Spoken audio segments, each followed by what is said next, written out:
Muito boa noite, muito obrigado por terem vindo.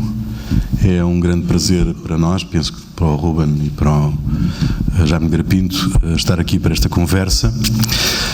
Vamos aproveitar para gravar um programa dos Radicais Livres, que são eles, que passa ao sábado na Antena 1, ao sábado, entre outros, que passa ao sábado na Antena 1 à 1 da tarde, porque é uma maneira que, sendo outubro das revoluções, ficamos já com um programa gravado para outubro, que é muito bom. Dá muito jeito. Bom, precisava só de uma indicação lá de cima da Regi para saber se posso começar a gravar. Posso? Ok. Está aberta a sessão dos Radicais Livres, Jaime Nogueira Pinto e Ruben Carvalho. Esta edição do programa da Antena 1 está a ser gravada na Casa das Histórias da Paula Rego, em Cascais, no âmbito do Festival Internacional de Cultura. É um prazer estar aqui, já vos disse, muito obrigado por terem vindo, por estarem aqui connosco.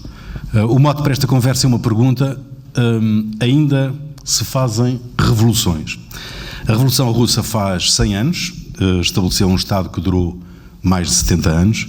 A longa marcha de Mao Zedong, como eles queriam à altura que se dissesse, acabou por criar uma originalidade, um país, dois regimes. O símbolo da Sierra Maestra de Fidel ainda lá está, embora mais esbatido. Guevara transformou-se num ícone romântico em todo o mundo. Os levantamentos independentistas em África produziram rupturas muitas vezes violentas. Os movimentos bolivarianos e as intervenções militares, designadamente no Chile, na Argentina, no Brasil, mudaram a face da América Latina, um pouco por todo lado. Vou socorrer-me para este início de conversa de um dicionário da Porta Editora: revolução, insurreição destinada a modificar a política e as instituições de um Estado, transformação profunda, motim, revolucionar, causar mudança profunda. E lutas radicais, e hoje, ainda se fazem revoluções? Começa à direita? Já tínhamos combinado, feito uma combinação. Já tínhamos feito uma combinação prévia. Não se esqueçam do microfone, por favor. É assim?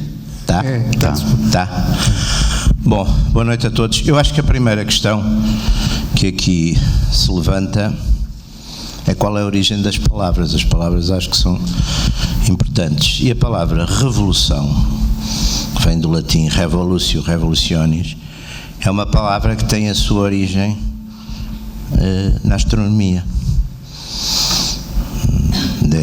As revoluções dos corpos celestes, não é? De revolutionibus orbis celestis. Ora bem, a primeira revolução nesse sentido foi a Revolução Inglesa. Foi, como os contemporâneos acentuaram, era um esforço pedido ao povo inglês, e digamos os revolucionários queriam voltar, enfim, às práticas e às liberdades do povo inglês, que tinham sido, de certo modo, estavam a ser sufocadas e, enfim, contrariadas e reprimidas pelos reis Stuart. Portanto, a ideia inicial da Revolução é, de certo modo, uma restauração de uma situação histórica anterior vista como idílica. Aliás, depois outras revoluções, as revoluções que têm já características, a própria Revolução Francesa, com os ideais russonianos, é sempre voltar, de certo modo, a um estado de natureza. É também voltar a um estado de natureza, é voltar a um estado em que as coisas eram mais perfeitas, em que, digamos, o poder, a autoridade, a propriedade, todas essas coisas não destruíam e aniquilavam a civilização dos homens e a vida dos homens. E, portanto, a palavra, à partida, é uma palavra que convém a gente começar, não é? Aliás, o Nietzsche dizia isso, que não se pode saber filosofia sem saber filologia. E é uma coisa muito boa começarmos pelas palavras. Ora bem, nós tínhamos de facto combinado que o Jaime faria esta introdução, com a qual de resto eu concordo, coisa que bizarramente para muitos dos ouvintes acontece lá por um programa onde era suposto não acontecer, mas além da importância que que eu subscrevo inteiramente, na necessidade de clarificar a palavra, ou se quiser, mais do que a palavra, o conceito.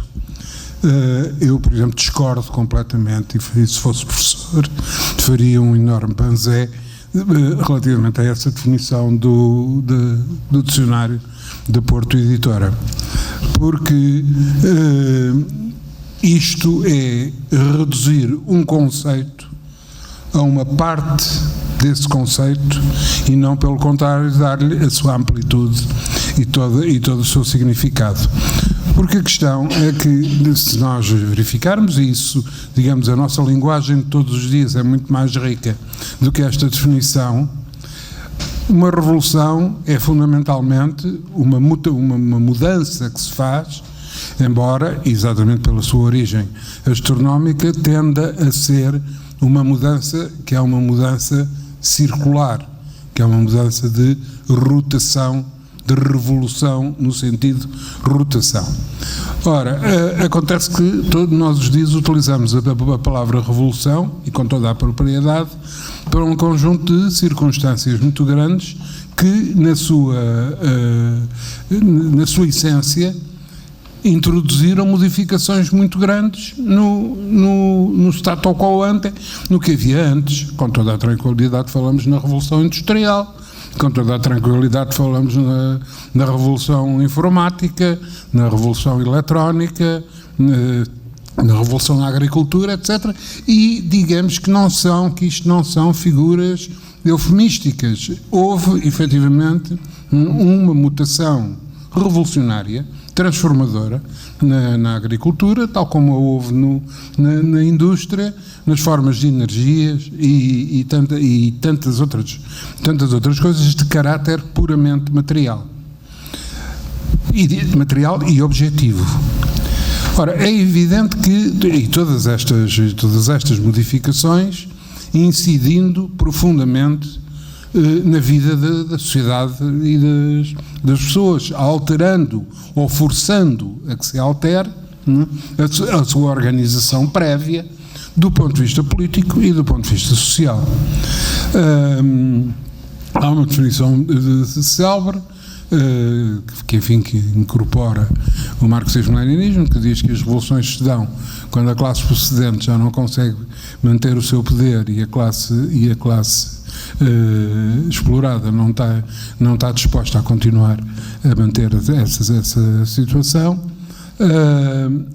Ora, o que acontece é que, relativamente à relação entre as estruturas sociais e o funcionamento político e as próprias mutações objetivas pela produção, pela introdução do trabalho do homem sobre a natureza e sobre as forças naturais, acabam a criar-se situações que tornam as anteriores fórmulas sociais e políticas que eram adequadas a uma determinada integração, a um determinado sistema de produção económica e social inadequadas. E a partir desta altura torna-se indispensável que haja uma modificação, tal como se torna indispensável que haja protagonistas, socialmente falando, para essa rotação, para essa modificação, para essa revolução. Ou seja, há naturalmente dentro da sociedade classes interessadas na manutenção de uma situação que correspondia ao anterior status quo produtivo, de conhecimento intelectual, etc. E há outras interessadas na generalização dos bens e das vantagens e das melhorias sociais e económicas obtidas por essas modificações. Nestas circunstâncias, digamos, reduzir a revolução a esta componente, que não é a última, porque evidentemente é mediana, a alturas tantas surge a componente política e social, que depois introduz as suas modificações e que continuarão, porque nada deste processo irá parar, nem o político-social, nem o intelectual, científico, técnico, etc. De onde, quando o Rui Pego pergunta se ainda vai haver revoluções, eu pessoalmente estou absolutamente convencido que sim. Não é? Agora, não, e isto, estando eu, e esta é a componente política da minha visão do problema, que haverá revoluções, continuará a haver revoluções, tais como o Porto Editora, da visão que o Porto... Porto Editora é inocente aqui, Ruben, porque eu só piquei aquilo que me interessava. Porque eles têm uma definição muito mais ampla. Fruto da cumplicidade entre o Rui Pego e a Porto Editora, quando a Porto Editora souber disto, era que eu tinha lá na vai ser um 31. Ora bem, mas portanto, embora eu considere que haverá revoluções, porque continuam a manter-se as situações de desigualdade, de fruição das transformações verificadas no mundo e na humanidade em consequência dos elementos de ordem objetiva, transformações científicas e técnicas e outras, haverá também, porque haverá quem as faça, não? Mas a partir da altura que o desenvolvimento científico, técnico, etc., não para, as revoluções, essas, não é, científicas e técnicas, não vão parar e, por conseguinte, as outras também não vão parar. Precisam de quem as queira fazer. Mas politicamente, Vasco, Jaime, as revoluções são de esquerda, não é? Não necessariamente. Ouvindo o Ruben, as condições objetivas que se instalam... Já as condições objetivas é uma grande discussão. Justamente. O que é que são as condições objetivas? O que é que são condições objetivas? Eu acho que as revoluções têm, enfim, no fundo tem sempre um núcleo de revoluções principais. Tem de facto a Revolução Inglesa do século XVII, que é uma revolução que leva ao poder, quer dizer, de certo modo acaba com o poder, a tentativa do poder do... Está bem, não está? Não, ele está bem. Eu dou muito mal com a técnica. Tenho que falar mais para a parte da frente do micro. Assim? Exato. Sim, é melhor. Exato, é isso. Estava a não ver a problemática do problema, bem, é assim. Mas as revoluções políticas, Revolução do século XVII, no fundo, que acaba, aliás, enfim, depois da Guerra Civil, do Cromwell, dessas histórias todas, acaba fundamentalmente com um princípio de uma certa monarquia constitucional em Inglaterra, um limite do poder do rei, e vai para o poder uma oligarquia fundamentalmente constituída pela aristocracia tradicional e por uma burguesia comercial de Londres e que, enfim, tem a sua... e que se mantém assim, eu diria quase até aos nossos dias, não é? Com algumas evoluções que foram sobretudo no final do século XIX, mas a Inglaterra, aliás, tem isso. Uma grande vantagem da Inglaterra sobre a França, e além dos ingleses saberem contar muito bem a história deles como se fosse diferente e melhor que a dos outros, é que cortaram a cabeça ao rei exatamente 150 anos antes dos franceses. Isso também traz as suas vantagens, não é? Do ponto de vista evolutivo. É um ponto de vista peculiar esse. É um ponto de vista peculiar este de cortar. Não, porque a história inglesa, a gente vai ver o Shakespeare, a história inglesa é uma história extremamente sangrenta, não é? É extremamente sangrenta, portanto depois passou a ser um bocadinho menos, pelo menos na Inglaterra, noutros sítios continua. A Revolução Francesa tem de facto já outra natureza, uma revolução já mais, e que tem mesmo exatamente uma evolução muito mais, de certo modo, mais sanguinária, está mais centrada em Paris, tem outro tipo de violência, tem outro tipo de resistências nas províncias, as províncias católicas, a Normandia, a Bretanha, etc. Mas depois tem um ponto que eu acho que é um ponto muito interessante na Revolução, é que as revoluções têm sempre um tempo dos moderados, que é o princípio. O princípio é sempre o tempo dos moderados. Está toda a gente muito contente porque o ancião regime caiu, está tudo aos abraços e festividades, etc. E depois, a seguir, normalmente vem o tempo do terror, quer dizer, há uma radicalização, o tempo do terror, que na França corresponde exatamente ao Robespierre e à Convenção e tudo isso. Depois vem Termidor, que é uma espécie de Termidor, o que é?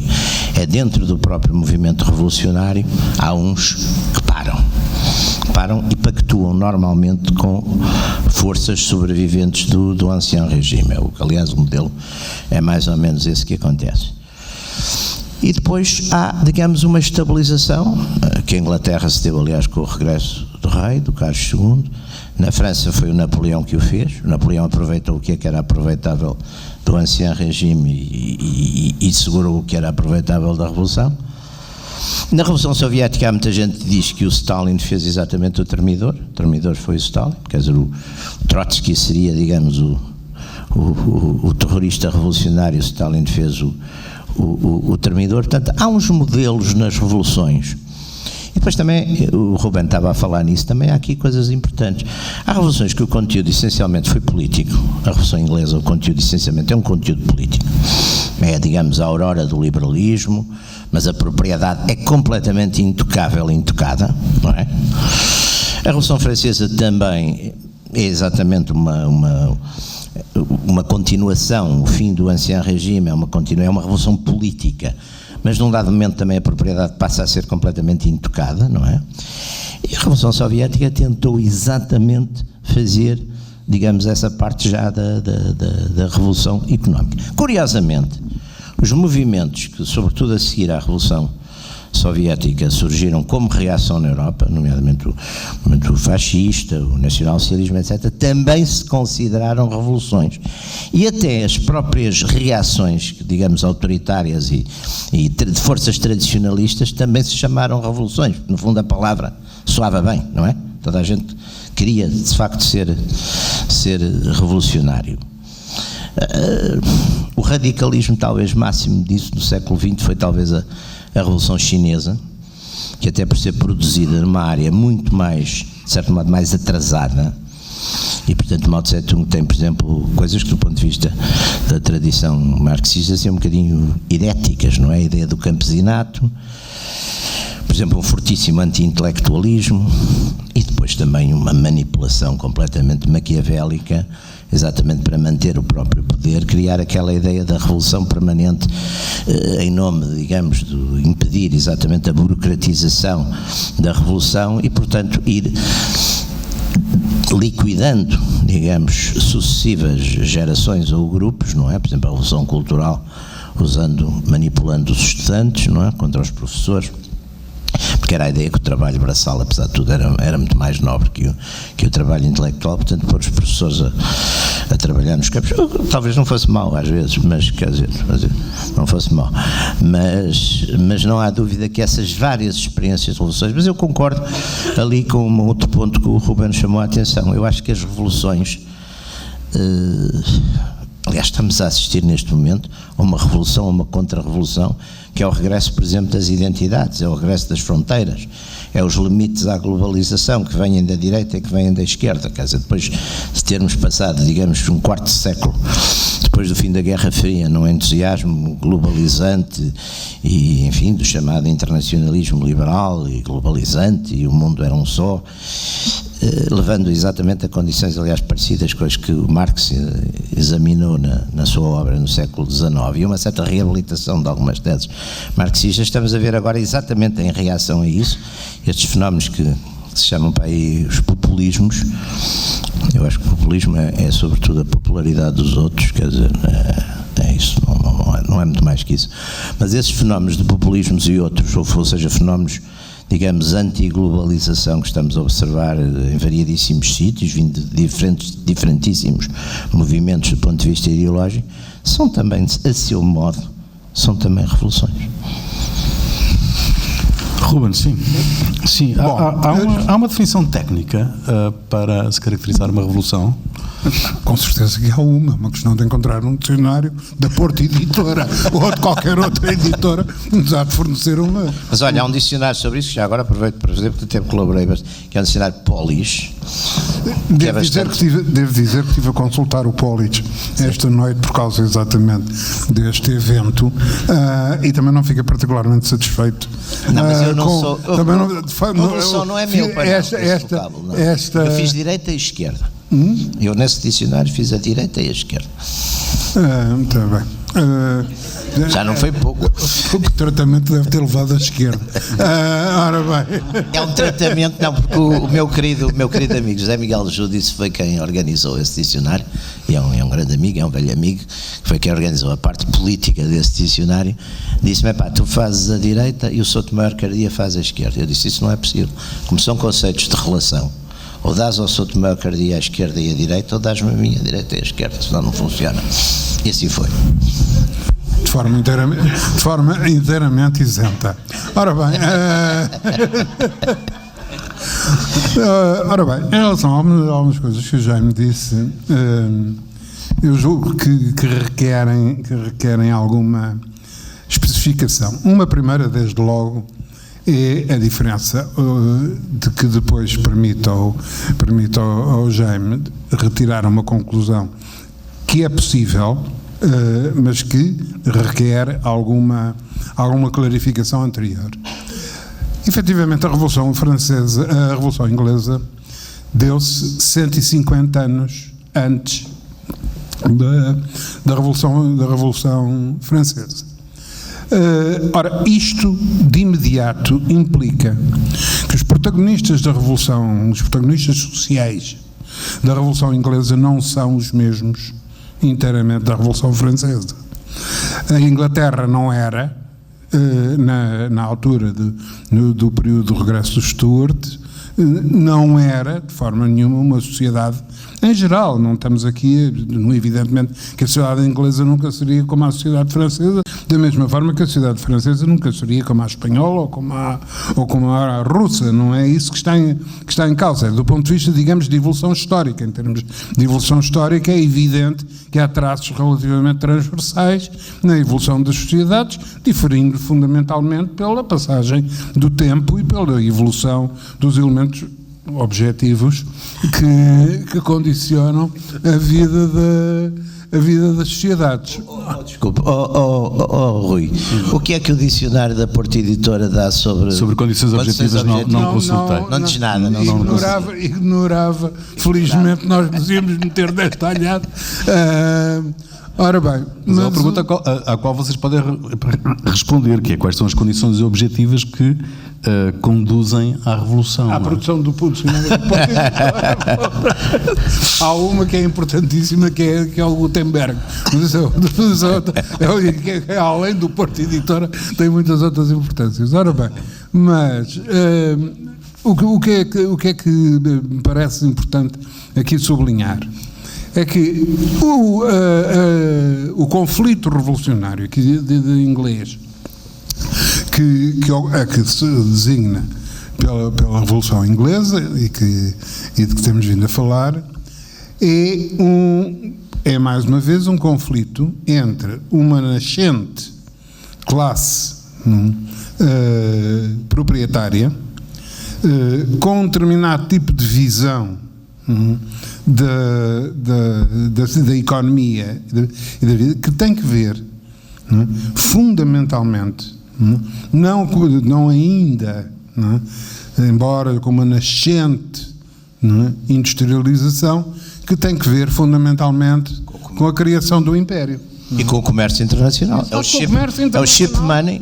Com o comércio internacional, quer dizer, há uma classe de comerciantes que, para quem é, digamos, o poder, a estrutura do poder político e social, personalizados num rei que ainda por cima pretende aprofundar e consolidar os seus poderes, não é de forma nenhuma consentânea com os seus interesses.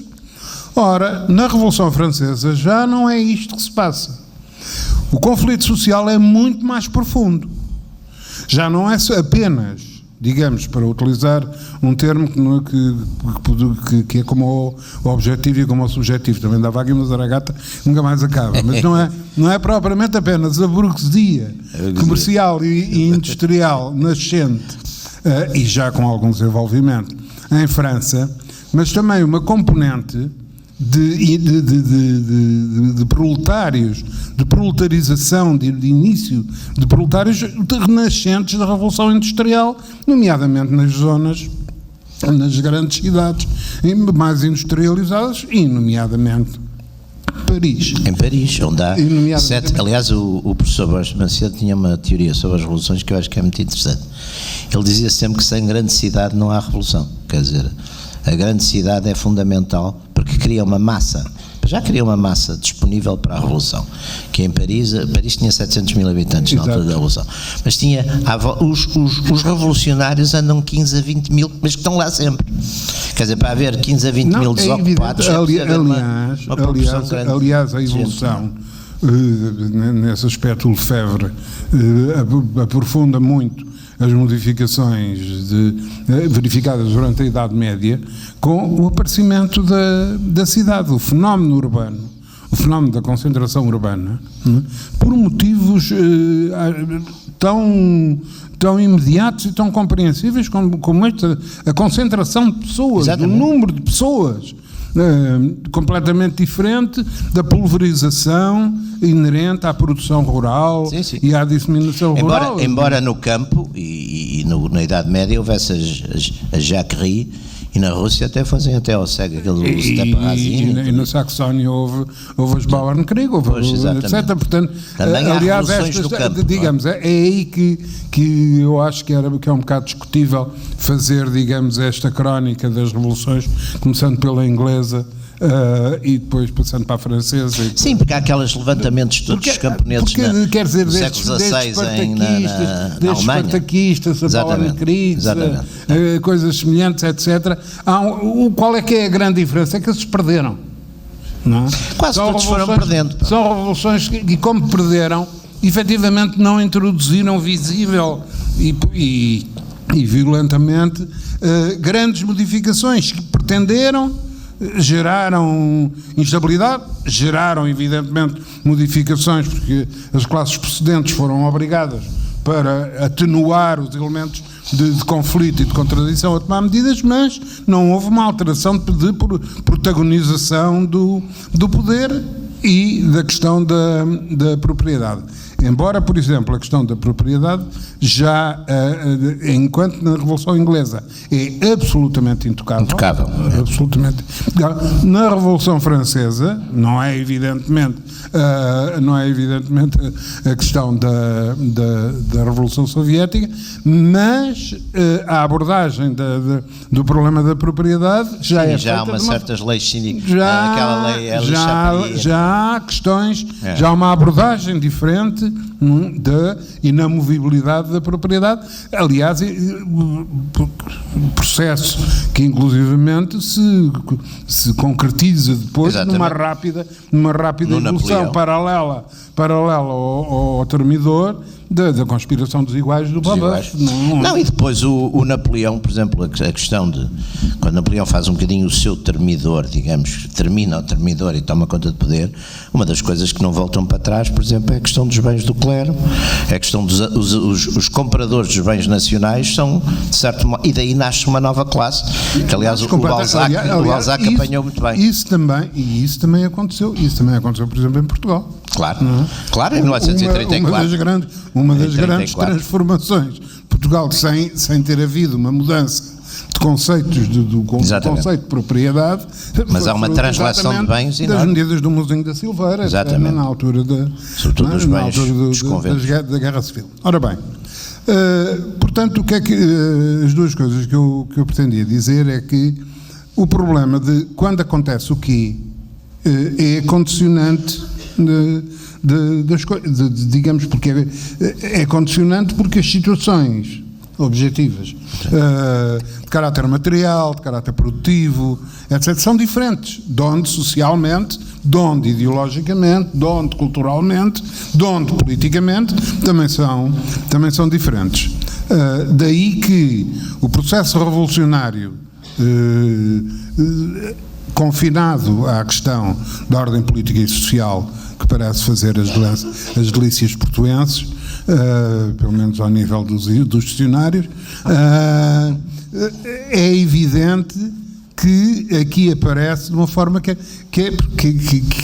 a meu ver, viciada e dificulta a compreensão do fenómeno, porque é aquilo que eu já disse, as revoluções só começam a partir da altura em que uma ganhou. Não é que foi a inglesa, a partir da altura que se cortou a cabeça ao rei, então o episódio histórico, a realidade histórica e social, revolução, começou.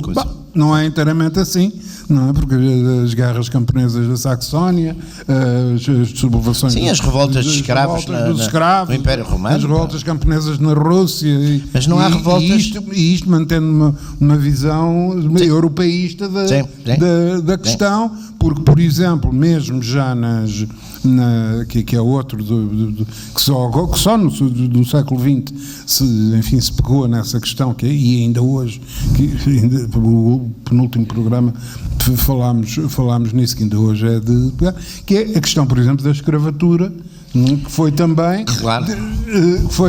particularmente complicada, e de que durante anos, quer em relação à América do Norte, quer em relação à América do Sul, houve uma verdadeira conspiração de ocultar que a escravatura não foi uma coisa tão pacata. Bom, pacata nunca seria, porque toda a gente partia do princípio que havia violência, óbvio, mas era uma violência unidirecional, quando não o foi.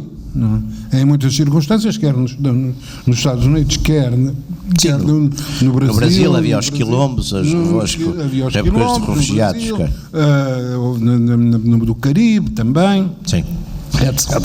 Ora bem. Por acaso, o primeiro Estado constituído por escravos revoltados não foi muito feliz, é o Haiti, que ainda hoje é um buraco. A evolução não foi nada. Não foi nada. E que é, por exemplo, por exemplo, um fenómeno revolucionário de tabela da Revolução Francesa. Que é o Haiti. Que é o Haiti. Aquele livro fabuloso do cubano, do Alex Carpentier, O Reino deste Mundo. É um conselho. Ora bem, portanto, voltando à questão, o que a gente verifica, mesmo sem entrarmos em grande polémica sobre este balizar do processo revolucionário, que evidentemente todo o processo histórico é balizável, todo ele tem os seus ciclos, os seus contraciclos, os seus processos mais agudos, os seus processos e os seus tempos de maior serenidade, pela ordem natural das coisas e do funcionamento dos homens. Independentemente dessa necessidade, uma coisa é certa, é que quando nós vamos verificar que o fenómeno revolucionário é um fenómeno que acompanha a constituição da sociedade, não é? Há sociedade, logo, em determinadas alturas, há um processo, há um momento revolucionário, de consequências, enfim, diferentes, umas perdem, outras ganham, portanto não há uma caracterização, não tem que haver uma caracterização desse ponto de vista. Uma coisa é certa, eles aparecem quando há modificações facilmente detectáveis no tecido da sociedade, ao nível económico, ao nível da produção e ao nível intelectual, ao nível científico, não? E daqui também ao nível social, ao nível da arrumação social, etc. Notem, por exemplo, que o problema, porque o Jaime falou disso, que foi uma das teorias peregrinas da Revolução Cultural na China, que foi pôr digamos que foi um anti-intelectualismo que visou, claro, um dos protagonistas, dos setores essencial da produção e da ação intelectual, que são os professores, obviamente, e sempre foram. E a Revolução Francesa é, nesse aspecto, um ponto de viragem. Les instituteurs. Bom, e mais, e temos o inverso. Temos o que temos depois da vitória do Front Populaire nos anos 30, com uma importância fundamental do Partido Radical, que era um partido tradicionalmente professores primários, Jules Ferry, etc. Tanta tradição, que se refletia em Portugal no Partido Republicano, e que quando se verificou que o Partido Radical tinha sido o partido essencial para dar a vitória à coligação do Partido Socialista e do Partido Comunista, Em 36. em Portugal tomaram-se medidas rapidamente, encerrou-se a escola de magistério primário. Encerrou-se, mas depois deve-se ter reabrido. Eu lembro-me de haver muita gente Chamava-se que cortar o mal pelo risco. Deve ter reaberto com outra gerência. E foram substituídos os professores primários, onde a influência republicana era muito grande, pelos regentes escolares, pelos regentes escolares, indicados de uma forma geral pelo pároco da freguesia, portanto, entregando à Igreja Católica a sua, digamos, com a mão protetora do Estado, a sua tradicional autoridade no capítulo da educação e, portanto, logo no capítulo intelectual e ideológico. E hoje em sociedades razoavelmente onde há bem-estar quase generalizado, sobretudo nas sociedades europeias, sociedades de alguma abundância, isso não são fatores dissuasores para produzir revoluções? Eu não estou a falar da revolução tecnológica, estou a falar politicamente. Queria pôr aqui a chamar a atenção para um conceito de revolução que ainda não falamos aqui, mas que é um conceito que eu estimo muito, que é o conceito de revolução vinda de cima, que é um conceito hegeliano, que ele dizia exatamente que é a revolução melhor e a mais. E eu acho que há dois exemplos, e há um que particularmente me impressionou sempre muito, que é, o caso na Alemanha, digamos, a legislação, por exemplo, social do Bismarck, que é exatamente uma espécie de intervenção autoritária do Estado para introduzir determinadas coisas. Quer dizer, a história um bocadinho, a história inglesa e a versão sempre destas coisas é que são os conflitos, digamos, numa sociedade liberal que geram um determinado tipo de coisas. A minha teoria é que normalmente a intervenção estatal é sempre uma coisa muito importante, mesmo quando às vezes aparece, porque arbitra o conflito. E o Bismarck, de facto, por exemplo, com uma série, enfim, é um pioneirismo da legislação social na Europa. É de facto com a Alemanha bismarckiana. E depois tem uma repercussão muito interessante. Eu agora, até por razões de um livro que estou a escrever, estive a estudar bastante o populismo americano. E nos finais do século XIX, os populistas têm uma força enorme nos Estados Unidos, nomeadamente praticamente impõem um candidato que acaba por perder as eleições, mas impõe um candidato a Partido Democrático muito, muito significativo. E quem de facto para esse fortíssimo movimento populista é a presidência de Ted Roosevelt. E o Ted Roosevelt, curiosamente, tinha sido em Harvard, era um homem da classe alta, era um homem que em Harvard tinha tido um professor, que era um professor muito influenciado pela doutrina alemã, e que lhe falou muito da legislação do Bismarck e do pioneirismo. E a primeira legislação social nos Estados Unidos contra o trabalho das crianças, leis antitrust, códigos sociais, de trabalho, havia de facto umas malandrices tenebrosas. Por exemplo, o JP Morgan fez um cartel com sete das companhias de caminhos de ferro, que era para subir o frete dos produtos agrícolas, e o banco ao mesmo tempo, o Banco do Morgan emprestava dinheiro aos agricultores, portanto os agricultores não pagavam e o banco ficava-lhes com o dinheiro. Ora bem, o Ted Roosevelt pôs fim a isso, e é muito engraçado que eu acho que o cinema americano nisso nos dá muitas lições, e penso que muitos terão visto aquele famosíssimo Once Upon a Time in the West, onde o mau, o vilão da história, é aquele tipo que está dentro do comboio, que é o homem, o chefe lá dos comboios, que é o que comanda o mal da fita, que é aquele tipo do olho claro, Quem é o tipo do olho claro? O Fonda, o Henry Fonda, o pai da Jane Fonda, o Henry Fonda. Eu lembrei-me primeiro da Jane Fonda e depois é que estou a lembrar. Se começasse por aí, não é muito mais rápido. Não, mas eu comecei aqui da minha cabeça. E esse tipo que é o mal da fita é o dono dos caminhos de ferro. Portanto, essa questão, por exemplo, o Roosevelt de certo modo para um bocado isso, porque é a tal revolução de cima neste sentido, é o prevenir de facto Prevenir, exatamente. A prevenção. Mas sabe que a prevenção em democracia funciona muito mal, porque normalmente é assim. Se se tenta prevenir, o que é que acontece? As pessoas depois dizem, olha, afinal não aconteceu nada, pá, você estava a dizer que era assim, assim. Depois quando acontece ninguém vai dizer que já tinha querido prevenir, não é?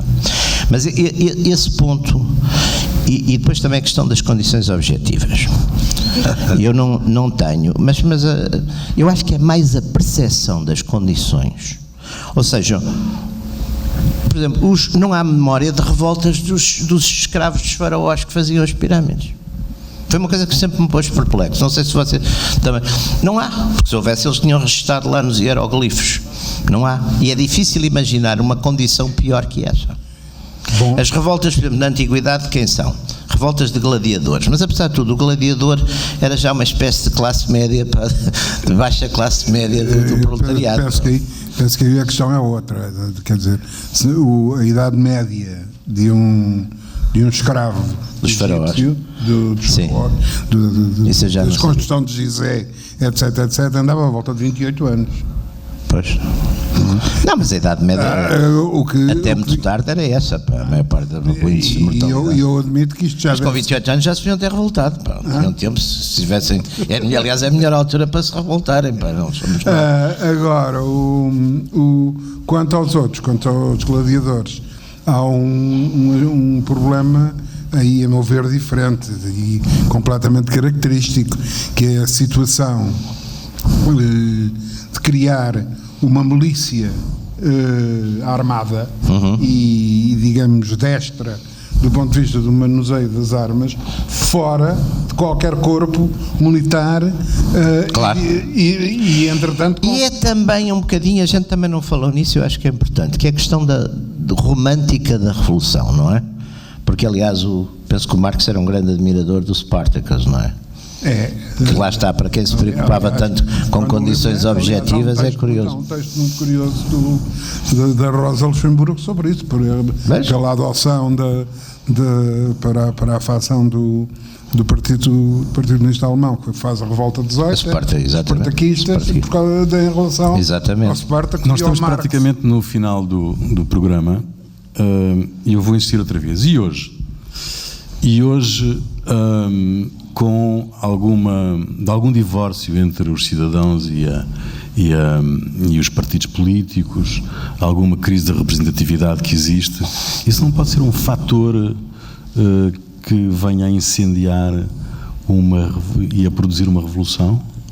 Com outras características, obviamente, com as características do nosso tempo? Bom, eu acho que não é um termo exato. As revoluções, quer as que se perderam, e as que se perderam, muitas vezes foi devido a isso, quer as que se ganharam, não foram revoluções caóticas, desorganizadas. Nem individuais. Correspondiam a uma situação social protagonizada por estruturas. Mas, e você sabe isso tão bem ou melhor que eu, pá? Por exemplo, o Lenin tem uma ação subjetiva perante aquilo que outros no partido lhe diziam que eram as condições objetivas, que era vamos deixar fazer a Revolução Burguesa, vamos deixar, e ele nas teses de Abril contraria isso tudo porque vê que há um momento de oportunidade e avança. Vamos lá ver uma coisa, mas isso são as condições subjetivas.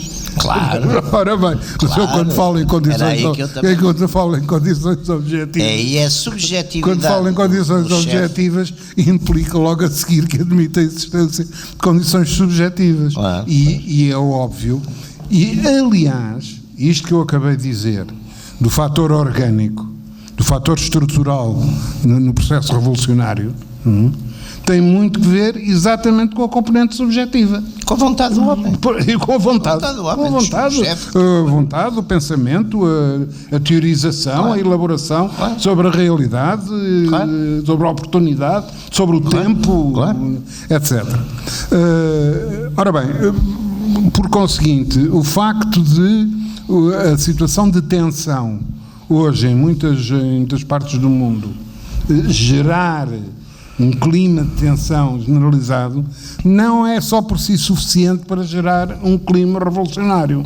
Um clima revolucionário e um processo revolucionário requer, sem dúvida, digamos, essa instabilidade ou essa incapacidade da classe dominante de gerir equilibradamente a sociedade e as contradições, mas requer também que esteja em condições de dirigir.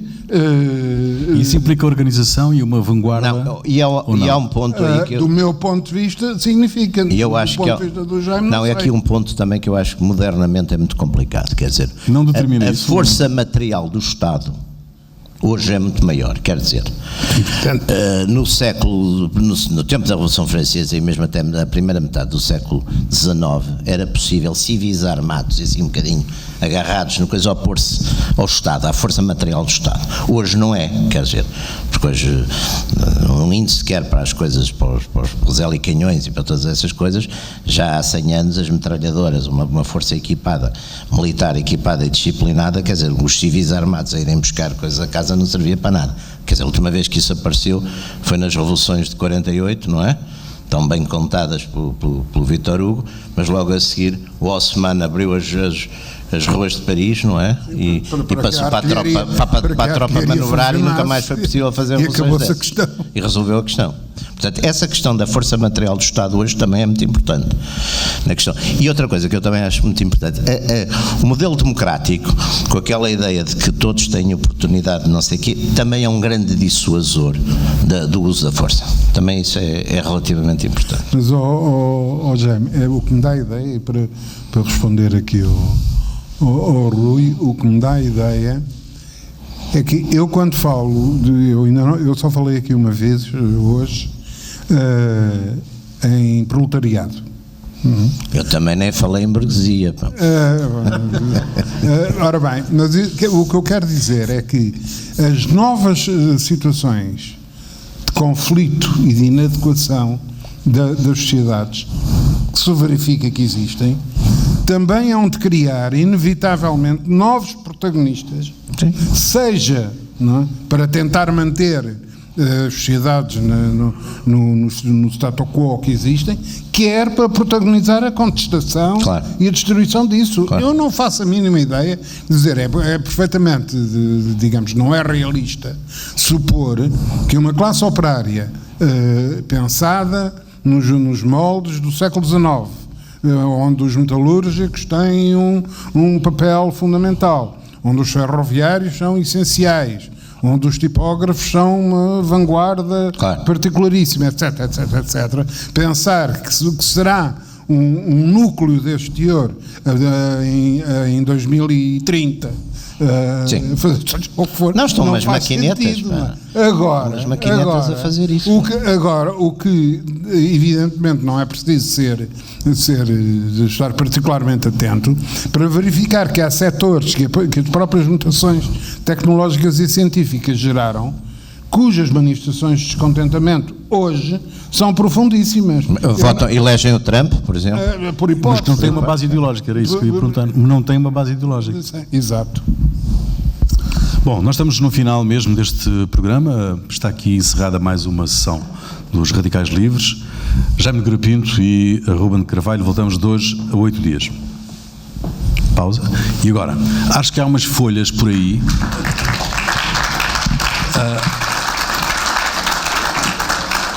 Acho que há umas folhas, se quiserem fazer perguntas ao Jaime e ao Ruben, como nós não temos microfone para aí, mas há umas folhas que podem fazer as perguntas e eu serei o fiel intérprete objetivo e sem recorrer à Porta Editora para... Diga.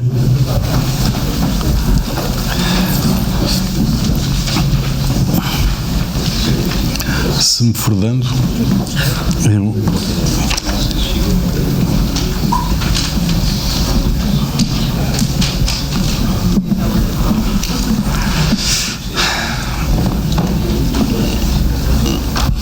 O Herbert Beaumont, é assim, faz uma pergunta que é: se o Ruben e o Jaime fossem convidados a encabeçar uma revolução, uma do passado, uma outra para o futuro, por que mudança lutariam e porquê? O autor da pergunta chama-se Herbert Beaumont. É melhor você começar para eu reagir. Que é para ele não estar de acordo. É muito mais simples. Ora bem, eu não é estar a iludir a resposta, mas há uma primeira coisa que eu preciso dizer.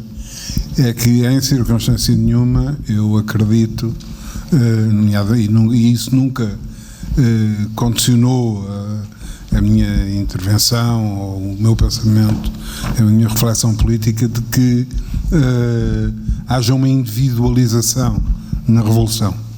Por definição, a revolução é um processo coletivo ou não é.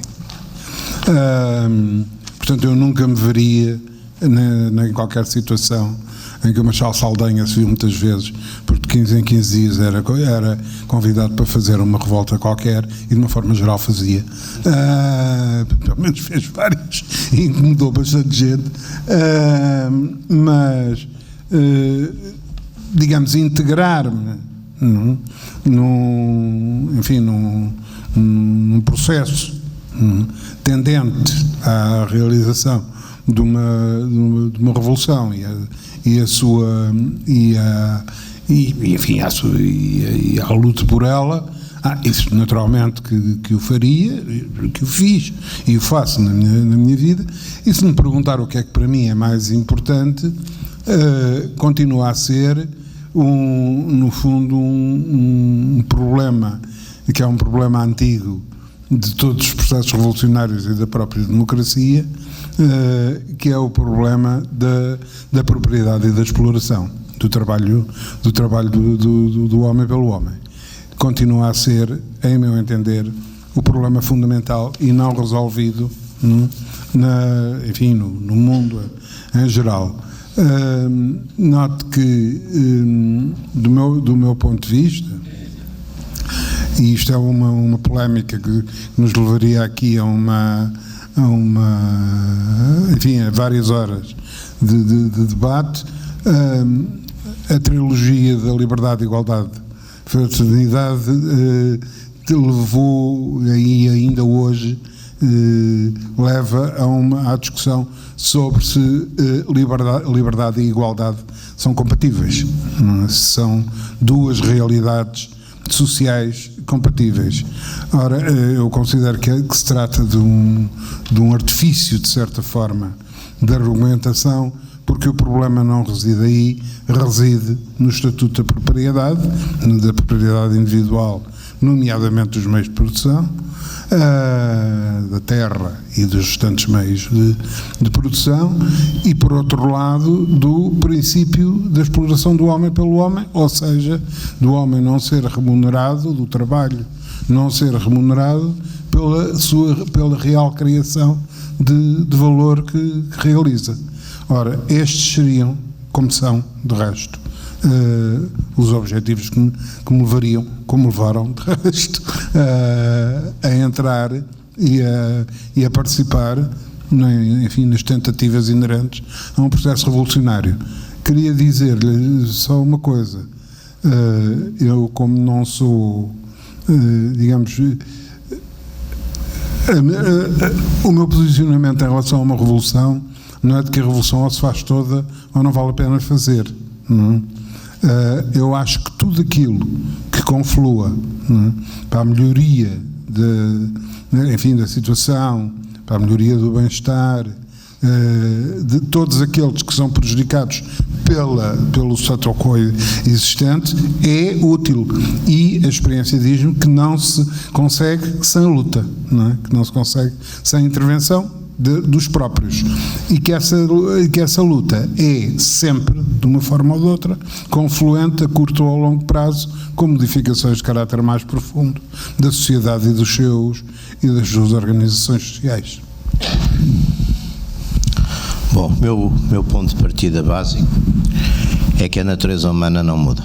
Isso é bastante importante. e que as tentativas de mudar a sociedade construindo modelos que depois procuram mudar a natureza humana, portanto, enfim, feitas com as melhores das intenções, normalmente acabam em soluções, de certo modo, simetricamente opostas, enfim, àquilo que as inspiraram. Geralmente foi essa a experiência histórica. Eu acredito essencialmente numa coisa, acredito na nação e acredito que a justiça social, o melhoramento das condições de vida das pessoas, tudo isso realiza-se numa dimensão que é a dimensão para mim mais humana, e no caso português, enfim, até temos um Estado Nacional relativamente perfeito, no sentido que as fronteiras políticas do Estado e as fronteiras históricas da nação coincidem, e portanto para mim os valores são exatamente a justiça, mas dentro sempre do quadro nacional. Aliás, não acredito em modelos universais ou globalizadores, sejam capitalistas, sejam comunistas, sejam o que for. Acho que a nação continua, apesar de tudo, a ser o ponto de referência para mim em termos de valores políticos, e também quando foi preciso, lá fui fazer o que podia fazer por isso. Revoluções do passado, não sei, não vejo-me em algumas contra-revoluções. Vejo-me, por exemplo, na questão da vendeia, quer dizer, vejo-me mais depressa aí, por exemplo, com os tais camponeses ignorantes e religiosos que foram massacrados pelo poder de Paris. Vejo-me em algumas revoluções também do século XX, não me vejo, enfim, propriamente como um grande entusiasta das coisas conservadoras, não acho que também seja por aí, embora, de facto, acho que as desigualdades às vezes também têm algum mérito, e que a realização de uma sociedade de iguais normalmente leva a grandes tiranias, outros tipos de tiranias. Esta pergunta é para si, Jaime. Um dos seus livros, e é do Henrique Val, um dos seus livros chama-se 5 Homens que Abalaram a Europa. Consegue nomear, na atualidade, nos dias de hoje, mais 5 homens que abalaram a Europa e o mundo? Ou que estão a abalar? Por acaso? Sem ser o Trump. Hã? Bom, o Trump está a abalar o mundo. O Trump está a abalar o mundo. E depois, vamos lá ver, há umas mulheres que estão, olha, uma mulher, a Marine Le Pen, ia abalando a França. Perdeu o referendo com o Macron, o referendo anti-Le Pen, foi que o Macron ganhou. Mas o Putin é mais um restaurador da velha Rússia do que outra coisa. E depois há uns que a gente não sabe quem são, não são 5, podem ser 5.000 ou 50.000, que são aquelas criaturas que vão já puseram ou vão pôr as bombas nos metropolitanos, e esses vão abalar bastante. E não vejo muita maneira assim próxima de os parar. Há aqui uma proposta da Maria que vocês se exprimam sobre a Catalunha e sobre este embrulho, esta confusão monumental que se instalou na Catalunha com o referendo, que depois não vai ser referendo, e com políticos catalães presos por aí fora, e a Catalunha e os bascos, não é, Maria? Sim, é a Catalunha e os bascos. Quero que eu me exponha? Não, então vou dar. Para mim é relativamente simples, até porque dei essa resposta. Aqui há uns 2 anos, 2 ou 3 anos, o governo catalão mandou cá, acho que foi há 2 anos, um homem relativamente importante do gabinete de Barcelona para falar com pessoas em Portugal sobre este tema, discretamente. Pronto, e através de um amigo comum, eu tinha uma experiência de falar com um catalão independentista que era o Caro de Rovira, da ERC, e fiquei impressionado porque esse era mesmo um fundamentalista, que não queria falar castelhano. Eu falo razoavelmente castelhano, vivi 2 anos em Madrid. O homem falava um francês assim um bocadinho, mas ele não queria falar uma palavra de castelhano. E portanto, como era um homem de princípios, foi um almoço um bocadinho, enfim, não direi paranoico, mas fragmentado. Mas este representante do governo catalão que aqui apareceu, que já era daquele partido, enfim, moderado, e o partido Jordi Pujol, veio cá e eu fui convidado para falar com ele, tomar um pequeno almoço com ele, aceitei e disse-lhe 3 coisas e mantenho essas coisas e a minha posição sobre esse assunto.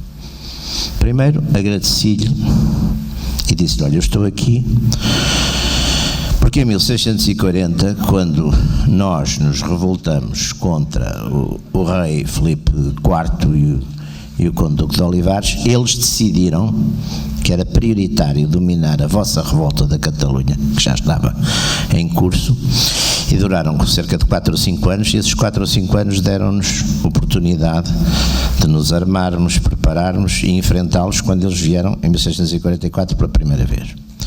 E, portanto, meu caro, se não fosse isso, era capaz de ser ao contrário. Era agora eu que estava a ir a Barcelona para falar consigo e pedir-lhe, explicar-lhe que nós queríamos aqui sair de coisa e tudo. Portanto, você poupou uma viagem e, portanto, eu estou aqui para falar consigo. A segunda coisa que lhe disse é o seguinte: entre nós, patriotas e nacionalistas portugueses, há uma longuíssima discussão se para nós é mais importante, para a nossa independência e para os nossos interesses, uma península unida ou uma península dividida. Ou seja, se é melhor haver 2 Estados e só 2 Estados na Península Ibérica, se é melhor haver vários. Este debate dura há muito tempo e eu próprio já mudei de opinião algumas vezes. E não lhe vou dizer qual é a minha atual opinião. Terceira questão, eu disse: nós vamos estar aqui muito atentos, as pessoas responsáveis em Portugal vão estar muito atentos a esse problema, mas não vamos meter-nos oficialmente nele, não vamos emitir opiniões sobre isso. E essa é a minha opinião. Ruben. Ora bem, subscrevendo, como é evidente, a dívida que nós temos em relação aos catalães, em relação a 1640, senão andávamos todos a fazer a viagem ao contrário, eu devo dizer que o fundamental em relação ao problema da Catalunha, e que para mim é preocupante, é a incapacidade sistemática da direita espanhola, da direita castelhana, se quiserem, dominante em Espanha, de encarar, resolver, solucionar a questão catalã. Quer dizer, uma questão que ainda por cima tem, quer dizer, séculos e que, se fizer mais uma vez o seu percurso histórico, se verificará que os problemas com a Catalunha se agravam sistematicamente com as governações mais à direita em Espanha, e deixe estar que a esquerda em 36 também se agravou bastante. Pegaram-se todos em Barcelona, mataram-se uns aos outros. Bem, foi entre a esquerda. Atenção, vamos lá ver. Nós em 1936, se bem me recordo, em Espanha havia uma guerra civil. Claro, mas dentro as guerras civis normalmente envolvem mortes. São pouco civis. E são pouco simples de compreender e de caracterizar. Ora bem, e em todo caso chama a atenção que o governo da Frente Popular, não a guerra civil, de certa forma encontrou soluções. Mas depois, dentro dessas soluções, pegou-se para o problema da Catalunha, o que se demonstra pela participação importantíssima da Catalunha do lado republicano, claro, durante a Guerra Civil. Portanto, isto quer dizer alguma coisa de bom, o governo da Frente Popular fez para que os catalães, aliás, tenha sido na Catalunha que acabou a República. Ora bem, foi a Madrid foi a última coisa a cair. Depois, Catalunha foi tomada em fevereiro de 39. Madrid depois da queda de Valência. Depois da queda de Valência, quer dizer, não havia qualquer alternativa. Ora, relativamente à situação atual, eu penso que é evidente que há uma influência negativa da balbúrdia gerada pela União Europeia, que se têm tido muitas outras manifestações, muitas outras pulverizações, muitas outras manifestações com resultados completamente negativos e contraditórios. Veja-se o que acontece na Hungria, veja-se o que acontece na Eslováquia, etc. Mas que nos últimos 20 anos foi objeto de uma decoração sob o ponto de vista ideológico que nunca mais acaba e que gerou situações novas e agravou outras que no fundo já se sabia, cuja existência já se sabia e que até algumas se encontravam relativamente estabilizadas.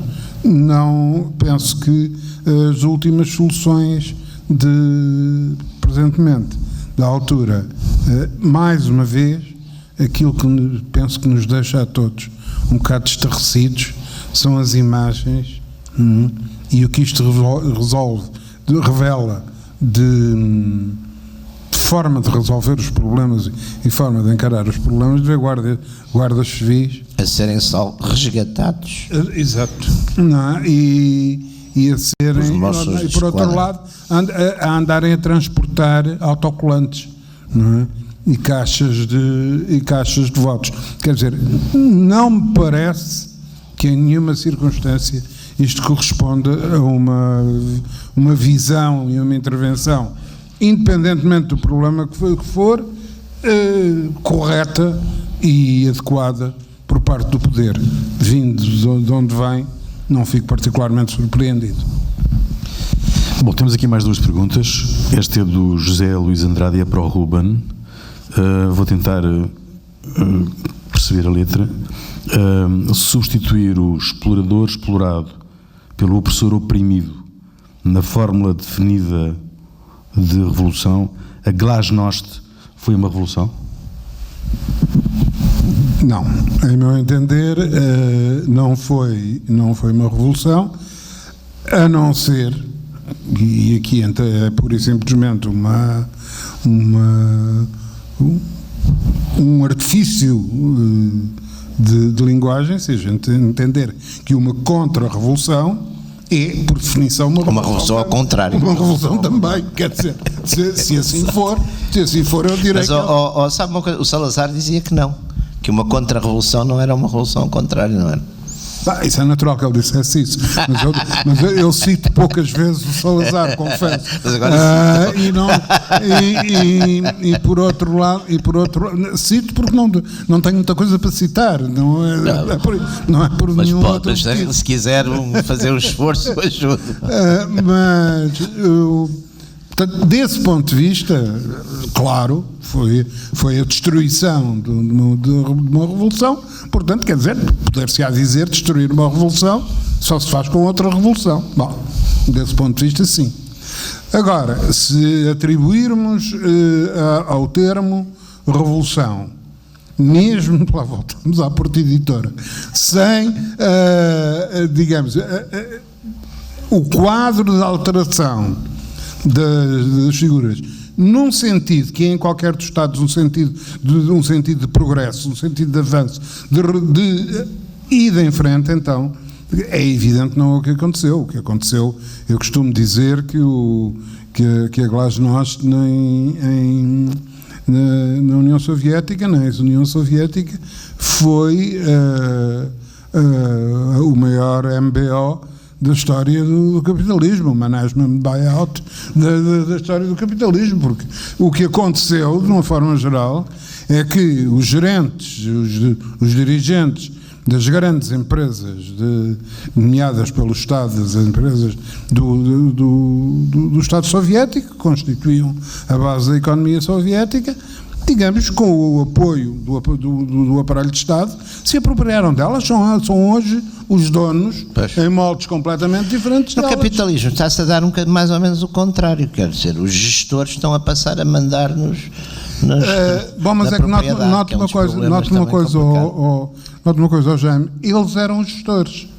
É que não é tão ao contrário como isso. Claro. Eu diria que é quase a mesma coisa. Claro. Ou seja, são os gestores. Você lembra-se daquele livro que era de Managerial Revolution é um daqueles clássicos dos anos 30 ou 40, é um tipo que diz que exatamente quem vai mandar, a lógica da sociedade industrial, os gestores vão mandar tanto fazer é evidente. No comunismo como mas, aliás, a argumentação dele é uma argumentação que se aceita com toda a facilidade.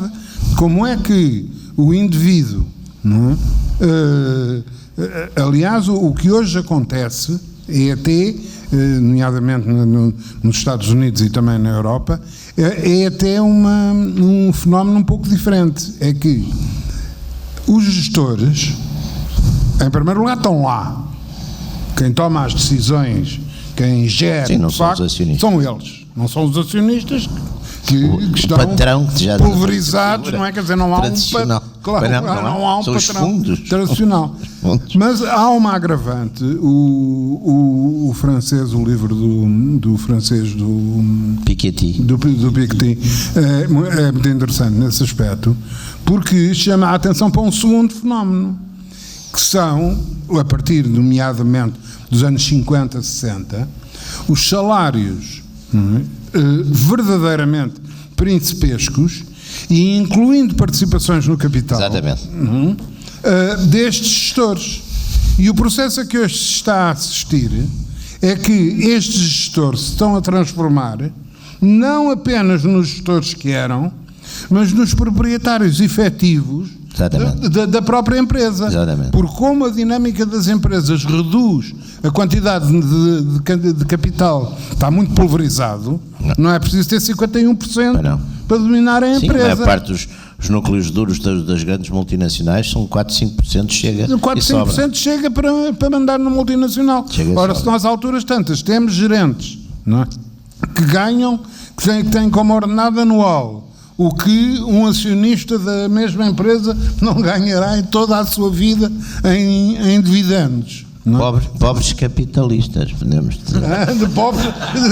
Pobres capitalistas a serem miseravelmente explorados. Vocês lembram-se? Vindo a dar origem a uma revolução peculiar. Aliás, no cinema português dos anos 50 ou 40, havia uma frase fabulosa, numa daquelas comédias, que era ai de quem tem de seu, Dona Virgínia.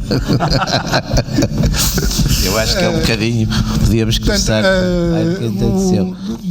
Desse ponto de vista, é evidente que não acho que a Glasnost tenha sido uma revolução da forma como eu a entendo, mas, digamos, se me falam de revolução como dimensão de mutação, de alteração profunda, etc., isso foi uma contra-revolução. Para ser uma contra-revolução tem que ser uma revolução também. Temos aqui a última pergunta do Luís Aguiar, que diz: durante o debate não mencionaram a janela de tempo normal de uma revolução, uma vez que a sociedade em geral está mais desenvolvida /pacífica do que nos séculos passados. Fará sentido fazer um debate sobre a revolução sem a comparação com as revoluções principais do passado? Foi um bocadinho que a gente estava aqui a fazer, digamos, paramos de certo modo a última revolução, enfim, de países grandes, e foi de facto a da China, não é? De Mao Tse-tung. As outras era a soviética, a francesa. Mao Zedong, faz favor. Mao Zedong, não, digo Mao Tse-tung. Mao Zedong. É a versão atual. Mao Zedong. Mas, quer dizer, hoje, o que nós temos hoje muito, e chamamos de revoluções, mas são revoltas. Por exemplo, aqueles movimentos que começou na Tunísia, não é? O movimento das chamadas primaveras árabes, começou na Tunísia, que depois se estendeu ao Egito e depois passou à Líbia, esqueceram a Líbia toda, e da Argélia não já tinha havido esse tipo de... Mas esse tipo tem... Isso lá está, tem mais a ver, aliás, era uma coisa que toda... Não sei se o dicionário da editora distingue, mas, por exemplo, a revolta, a rebelião, a revolta, a revolução são coisas diferentes. Mas fala ali em solução. Eu, num livro de introdução à política que escrevi com o António Marques Bessa, a gente tinha essas categorias todas: revolução, revolta, rebelião, etc. E com umas definições até bastante curtinhas, mas incisivas. Eu acho que por exemplo, hoje exatamente aparecem muito as revoltas. E as revoltas que tiveram ali uma coisa muito interessante, porque o grande período na Europa, mais das revoluções românticas, que são as revoluções de 1848, e são românticas que falharam todas, não é? Passado menos de um ano, estavam todas sufocadas, ficaram exatamente por isso. O Flaubert, na Educação Sentimental, fala de coisa, o Victor Hugo imortalizou com Os Miseráveis. E, portanto, são essas revoluções que nos ficaram muito, muito na cabeça. Mas são as tais revoluções das barricadas, também tem a ver, por exemplo, com o próprio tipo de armamento, não havia armas de repetição, portanto tinha que se carregar atrás, a tropa também, tudo isso tem um... Repetição havia, não havia era automáticas. Repetição não havia. Em 48 havia armas de repetição. Em 48 já havia. Já havia. Sim, repetia assim, está bem. Está bem. O meu conceito era mais. Exatamente, era mais. Também, olha, podemos discutir o conceito de automática e de repetição. Diferenças entre a automação e a repetição. Mas eu acho que o que hoje aparece, por exemplo, e apareceu muito, estes movimentos que apareceram ali no Médio Oriente, têm um protagonismo, que se adapta muito à questão mediática. Nós vimos outra vez a repetição disso nas quedas na Europa Oriental dos regimes comunistas, teve muito a ver com isso. A praça não sei o que em Praga, a praça, quer dizer, a população concentra, como já são também fases em que as televisões vão lá ver, não é? Aquela praça do Cairo, por exemplo, estiveram não sei quantos dias, as televisões centram-se ali, mas são mais revoltas e que a gente vê ou vencem, porque dentro da classe dirigente, que foi por exemplo o que aconteceu no Egito, numa dada altura, sempre é melhor mandar o Mubarak para casa, não é? Senão vamos nós também com ele, não é? Portanto, é uma coisa também que se faz normalmente nessas alturas, é dar uma volta, mas depois voltou tudo outra vez ao antigamente. A revolução, de facto, como o Ruben bem dizia, as revoluções bem-sucedidas têm de facto núcleos de vanguarda, de revolucionários que normalmente têm capacidade teórica de entendimento e portanto sabem preparar-se para os imprevistos, não é? Que aliás devia ser para a universidade, devia nos preparar a todos, era para o imprevisto, mas os previstos. Portanto, normalmente essa gente tem essa formação. A gente vê os jacobinos tinham de facto esse tipo de... Os bolcheviques tinham coisas, os fascistas e os nacionais-socialistas tinham esse tipo de reações, vê-se que são, depois de outra coisa, são homens que vivem para aquilo, para mais nada, não têm vidas privadas, não querem saber disso. Ora, esses núcleos, em sociedades como as nossas, e eu dou nesse aspecto a razão à questão da pergunta, hoje não há muito esse tipo de gente, quer dizer, a própria cultura geral não prepara para isso, é uma cultura que as pessoas não precisam de estar juntas, quer dizer, hoje então com os últimos, tudo isto tem a ver com os computadores, com tudo isso, a pessoa pode perfeitamente, são sociedades de colecionadores, são sociedades, as pessoas podem estar perfeitamente isoladas, e portanto aquilo que cria também um momento revolucionário, que o Ruben apanhou isso, eu também apanhei isso nas faculdades, quer dizer, a gente vivia intensamente estas coisas políticas e tinha pequenos grupos que achavam que iam fazer qualquer coisa na história. E hoje as pessoas dificilmente pensam isso, ou sequer pensam nisso, que eu acho que é também o ponto mais importante. De facto, há condições, nesse aspecto haverá sempre revoluções, mas será outro tipo de revoluções, será mais revoltas, rebeliões, coisas que às vezes desencadeiam depois movimentos não esperados, não é? Mas as revoluções no sentido que pode haver noutras áreas, quer dizer, eu imagino que possa haver amanhã uma conspiração, por exemplo, sei lá, até na própria Coreia do Norte, pode haver uma conspiração numa série de países novos, nos países da África, ainda há movimentos, normalmente são movimentos militares. Esse tipo de movimentos são normalmente militares, são golpes de Estado. Hoje em dia, a revolução bem-sucedida moderna é o golpe de Estado. Porque é normalmente a Força Armada que tem de facto a superioridade depois do poder material sobre o resto, toma uma decisão, enfim, até havia, o Malaparte até tinha uma técnica do golpe de Estado, mais ou menos ainda atualizada. Obrigado. Bom, a minha primeira dúvida em relação a isto é se nós vivemos de facto num mundo pacífico. Confesso que tenho as minhas dúvidas sobre o assunto.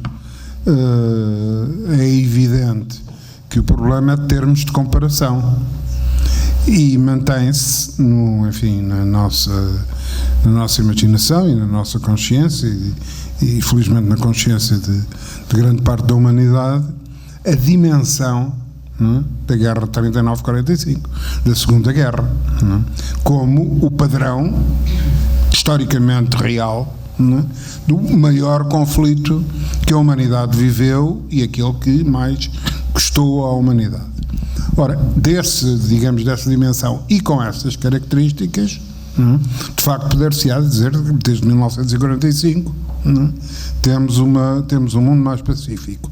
Mas gostava de chamar a vossa atenção, não é, que temos a Coreia, temos o Vietnã, temos o Extremo Oriente, o Médio Oriente, temos os Ruandas, tivemos a África do Sul, tivemos Angola, e para não falar mesmo após a guerra colonial, com o envolvimento português, os conflitos internos, nomeadamente em Angola, depois disso, e temos hoje este problema que o próprio Jaime dizia há pouco e que me parece razoável, o problema, digamos, do senhor fulano de tal que faz um caixote de explosivos com pregos, não é? E põe no meio da rua no fim de uma maratona ou na carruagem atrás ou da frente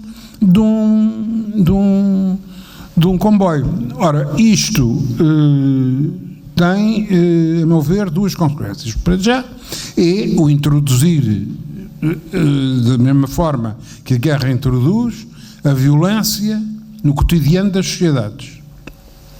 Um segundo é introduzir no cotidiano das sociedades de uma forma mais inorgânica, ou portanto não é inorgânica, é desorganizada.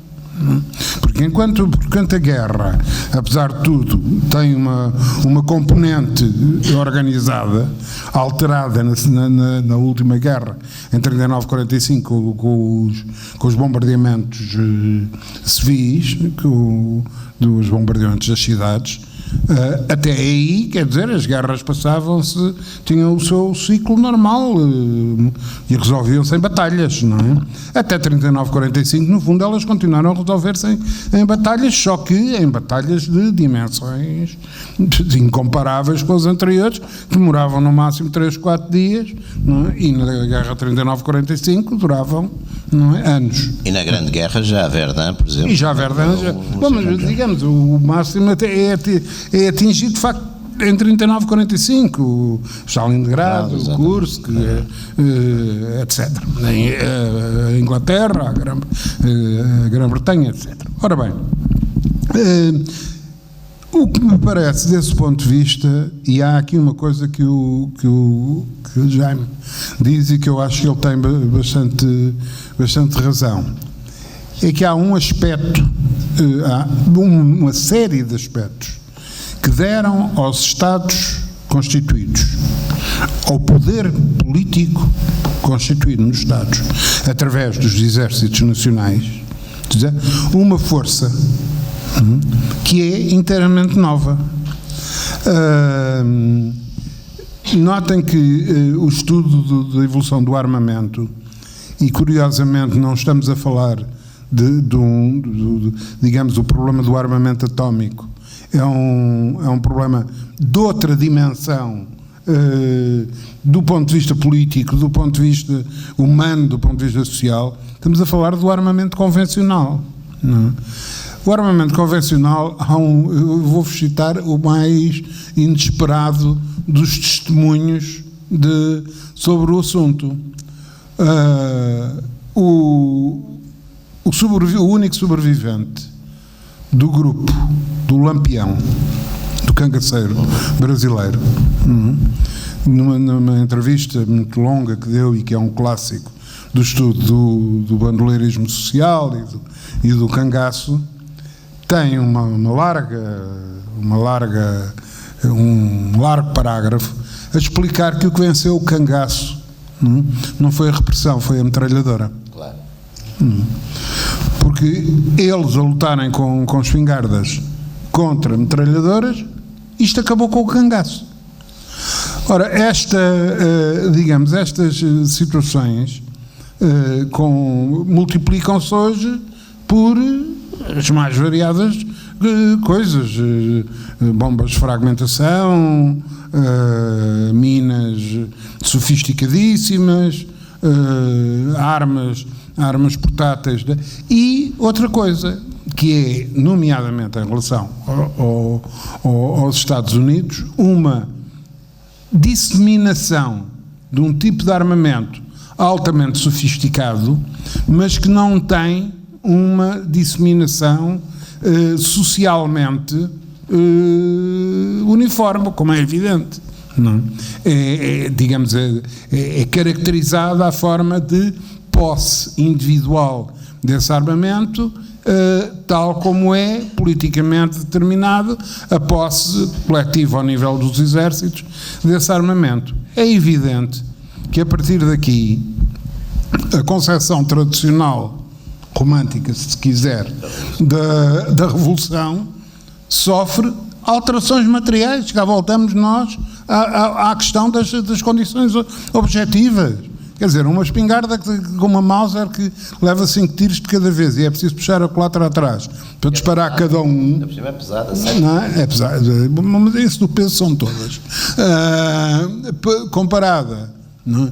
Hoje com aquilo que uma Mauser há 50 anos fazia, faz hoje com mais rapidez a pistola com que os nossos PSPs andam à cintura. Não é? Um carregador de uma Glock tem 15 balas, não é? E pode dispará-las automaticamente, ou seja, em regime de metralhadora e não em regime de repetição de tiro a tiro. Portanto, quer dizer, isto significa que quando e se chegar a um período de violência que as revoluções, de uma forma geral, comportam, a situação está profundamente alterada. E, aliás, eu queria também chamar a vossa atenção para uma coisa de que ainda aqui hoje não foi falada, curiosamente, de resto, foi o caso português. É melhor agora também deixá-lo sossegado. Não quero deixá-lo sossegado. Não me incomoda nada. Não me incomoda nada. Pronto, então eu não falo no Estado português. Ruben, Eu não falo no Estado português. É só dado o adiantado da hora, para não mais nada. É dado o adiantado da hora.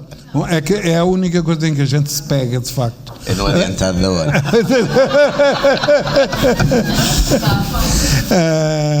Não, era só para chamar a atenção a uma fotografia que eu acho espantosa e que diz várias coisas sobre o 25 de Abril.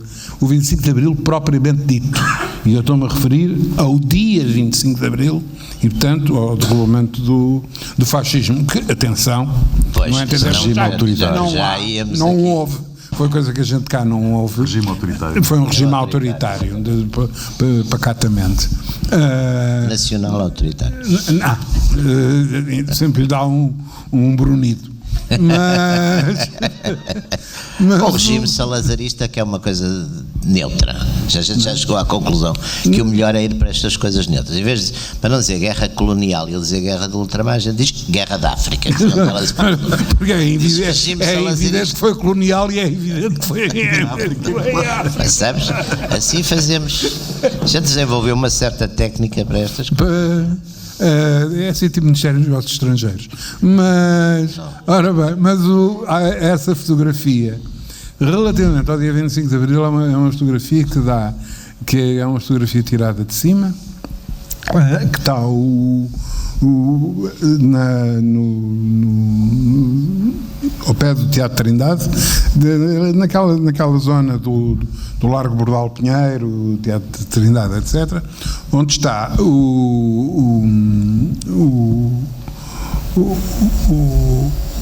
um oficial, um conjunto de oficiais da Guarda Republicana, da Guarda Republicana e o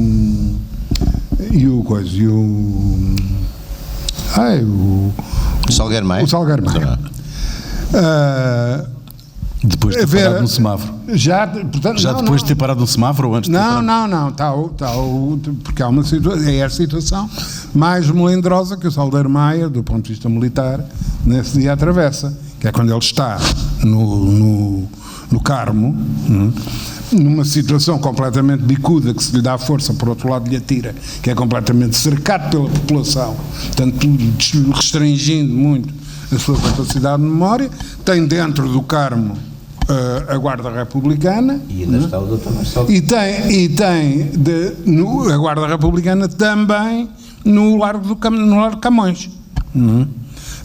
Portanto, digamos, está de certa forma cercado de dois lados.